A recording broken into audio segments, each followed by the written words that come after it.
Good evening. Does Labour have a paedophile apologist problem?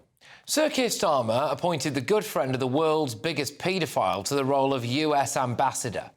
Yesterday, The Telegraph claimed that Keir Starmer was shown an article about Mandelson's relationship with Jeffrey Epstein before he appointed him. It included details about Mandelson staying at his New York mansion whilst Epstein was in prison for child sex offences. Lord Mandelson celebrated a birthday at Epstein's Paris apartment after he'd been charged, that's Epstein of course, with soliciting a woman for prostitution. Well, it looks like Starmer knew all of that and still gave him the job. Starmer keeps telling us that Peter Mandelson lied to him, that he was misled. Answers he gave were lies. He portrayed Epstein as someone he barely knew. And when that became clear, and it was not true, I sacked him. Such deceit is incompatible with public... Then this emerges. Starmer's former Director of Communications campaigned for a paedophile. Matthew Doyle knew that Sean Morton had been charged with child sex offences. Doyle says that Morton was protesting his innocence at the time, but he still went out and campaigned for him. Who does that?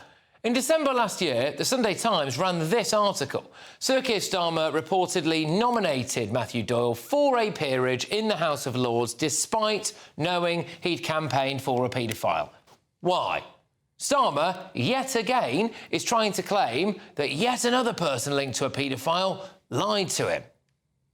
Doyle did not give a full account of his actions. And on Monday, I promised my party and my country there would be change.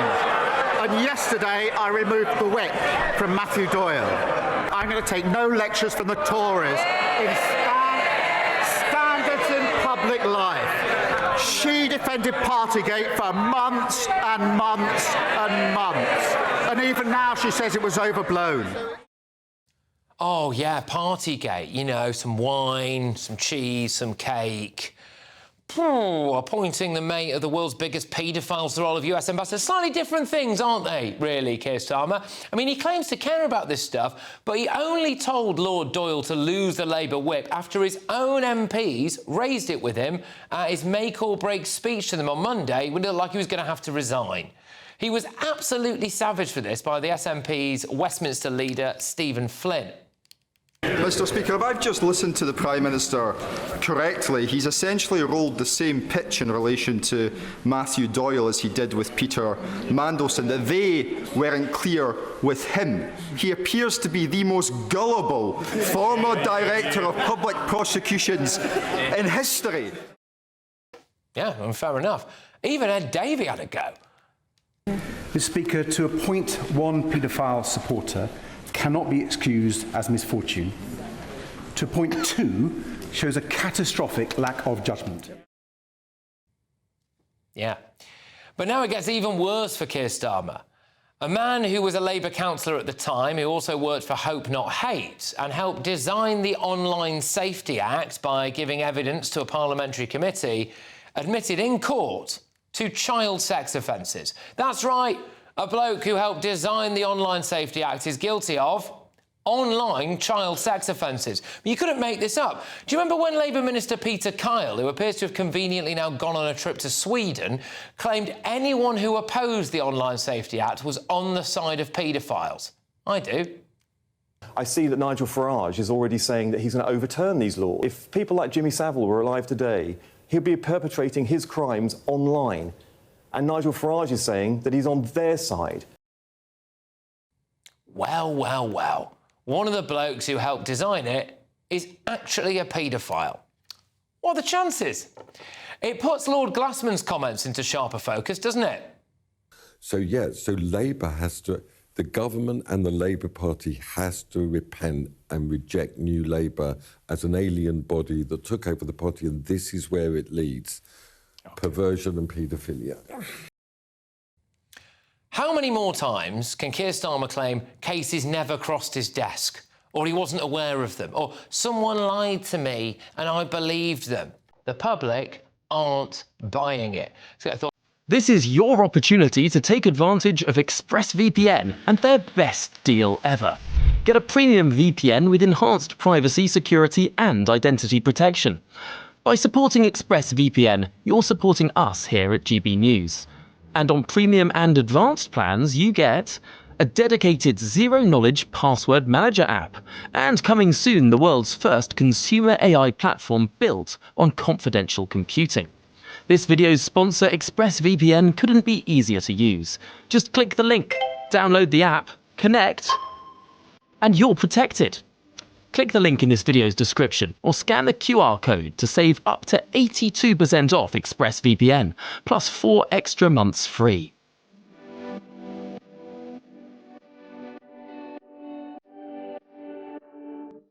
My panel, Director of Popular Custodians Mark Littlewood, pub landlord and activist Adam Brooks, and journalist Nina Mishkov.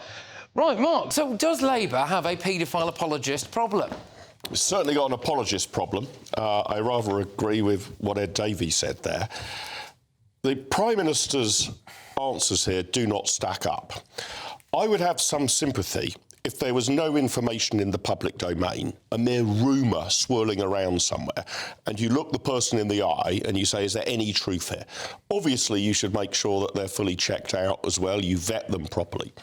But what is completely implausible about the Prime Minister's position was the information in the public domain would have been sufficient not to give Matthew Doyle a peerage and not to give Peter Mandelson the US ambassadorial role. I mean, I'm trying to imagine how the conversation went. You know, this stuff is on the front page of newspapers. It's not some deep dive by MI5, right? You only need to have a Google account to find this information. And what did he say? Is any of this true? And they just said, no, boss, no, nothing to worry about. And he said, well, that's fine then. Is that the extent of his scrutiny? Forensic. Forensic, apparently. He's supposed to be a forensic lawyer. And what makes it worse when he says he will have no lectures from the Conservatives? Well, look, I can understand a Labour Prime Minister saying that. But his great pitch to the British people was he was going to clean up public life. We were going to be bathed in virtue as an electorate by the behaviour of Keir Starmer and his senior Labour cabinet ministers. A whole new approach to ethics and public service. That was what we were told. And it seems this guy can't even read a newspaper headline before he appoints people to senior positions. Not plausible, not credible. And it's why I think his time in office is very, very short. He's annoyed his own side. Adam, your views on whether or not there is a paedophile apologist problem when it comes to... The very top of Labour have thrown their MPs under a bus with this, because they do look like a paedophile apologist party now. And even Labour MPs door-knocking over the last 2 days have complained that have been called pedo lovers on the doorstep. That's a British public. It's been reported tonight, that, isn't it, in Politico? Yeah. So, look, we have got a Prime Minister that did everything he could not to have a rape gang and grooming gang inquiry. Why? Because the party are up to their necks in it. He's appointed the world's most notorious paedophile's best mate as the US ambassador. There is no excuse. We've now got paedophile scandals with councillors and within the Lords. Now, Labour... Anyone from abroad looking at this country must think that we are run by paedophile apologists. So it is clear, and the only way it stops is Keir Starmer resigning over this. It's a disgrace. I'm disgusted. Well, so look, same question to you, Nina. I mean, you know, do you think it's unfair that Labour are now potentially viewed as paedophile apologists? I'm with Ed Davey, I have to say. I mean, you know, he's got guts to say that. But having said that, let's look at what happened with Doyle. On December the 12th, he was made a peer, and the Sunday Times came out on the 27th of December. So there would have been time after that. He could have rescinded it. There's no excuses. He could have rescinded it before he went into the House of Lords. But I think that he has had such a complicated existence in that around him in Downing Street he has had the wrong people. There are not enough women. Harriet Harman is absolutely right. There are not enough women in the room because you cannot run a country without a balance like that. Somebody would say, hang on a minute, this is just not good enough. There seems to be rumours, I have no idea, that it's a boys' club, that it should be better balanced. I agree with that, and he's got to take... But to think that Keir Starmer himself is somehow a real paedophile apologist, when he has done so much during his career and his life to protect women and girls. When he was DPP, he brought in different rules and regulations that meant that it was easier for victims to cope with things, to have their voices heard. He has constantly supported women. So, therefore... Rosie Duffield says otherwise. I tweeted Rosie Duffield. Nina, how on earth does he even remotely consider for a second appointing Peter Mandelson as US ambassador? Forget the vetting and what was in the document. Unbelievable. And Matthew Doyle. I mean, how does this... I can't even understand why he needs more than 3 seconds of reflection before saying no to both. The Mandelson situation was entirely different, and I believe that he was appointed for the very reason that he mixed in those circles, that he knew the millionaires, the billionaires. That's absolutely appalling. Absolutely, but it ironically, people say that Starmer is no politician, that he's just a lawyer. Ironically, that would have been the most political move that Starmer would have made. So he was willing to overlook his links to the world's at that time, that's the definition of being a paedophile apologist. We didn't know at that time just the extent. We didn't know the extent. The extent we knew was surely sufficient to veto him. It may be that the extent we knew was even greater than that. But what was in the public domain was sufficient to veto in both cases. So former Director of Communications, went out and campaigned for a bloke who had been charged with child sex offences, or child pornography, basically, for which he was later found guilty, pled guilty, actually, right? Who does that? No. Even if you're told, oh, honestly, I'm innocent. Honestly, I'm innocent. You go, you know what, mate? I think I'll just leave the door knocking. No, you wouldn't say that. Any man that is watching this show now, if someone around us, most British men, was charged with paedophilia, you'd have to keep us away from them.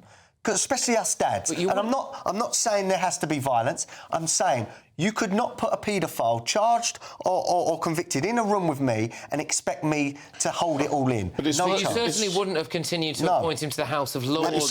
By the way, he is not a paedophile. He campaigned for it. But is it not possible that Doyle could have... Maybe they were great mates. So what? Wait. That he thought he knew him all, for years and years and years as a person. If you were really friendly with somebody and then this came up, you could see a situation where you would believe your friend. That's perfectly, in my view, that's fair enough. But I could imagine having a friend of mine charged with a criminal offence and me believing their protestations of innocence. However, in the political arena, I would expect the Prime Minister to say to me that I would get no preferment if my judgment proved to be wrong. And Doyle's judgment proved to be wrong. So if he decides to attach his colours to that man's mast, and it turns out this guy then pleads guilty, you're done. No peerage, no preferment, no job. So I can understand Doyle's decision, I guess, in that hypothetical scenario, but all preferment, all privilege should be removed at that point. So over the last maybe 8 months, me and you have a back and forth a lot of times on Keir Starmer, and you tell me what a great Prime Minister is, and, he's doing the job. I don't say a great Prime Minister. Do you think he should hang on? Would you like to see him resign, yes or no? No, and I'll tell you why. Because it would cause such turmoil. The markets have priced it in. I spoke to my friend in the city. It is priced in that Keir Starmer is leaving. Oh, you know everything. I know big traders in the city, and they've priced it in. It would cause... And what is almost more important at this time when the geopolitical situation is so perilous is that he has... you denied it last week. He has made the contacts all around the world. So we know exactly what Americans hate him. To no apparent effect. The Americans don't hate him. He's got 20 years in jail. He can still sort Trump out. All right, wow. Let's just see what happens, because obviously it's not just the fact that these people were appointed to these positions, it's the length of time it took Sir Keir Starmer to do anything about it. And even now with the Lord Doyle thing, who I will stress again, Lord Doyle is not the paedophile in question here. He is not a paedophile. He campaigned on behalf of his friend, who it turns out was later convicted. But it's the fact that he only appears to have withdrawn the whip from him after a couple of his MPs said, I think really you should be doing this. What is going on here? But anyway, Lord Mandelson has previously denied any wrongdoing in relation to Jeffrey Epstein, stating, I was never culpable or complicit in his crimes.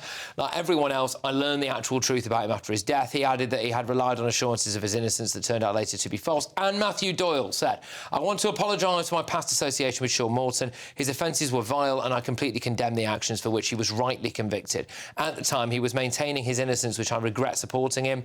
My thoughts are with the victims and all those impacted by these crimes. Now,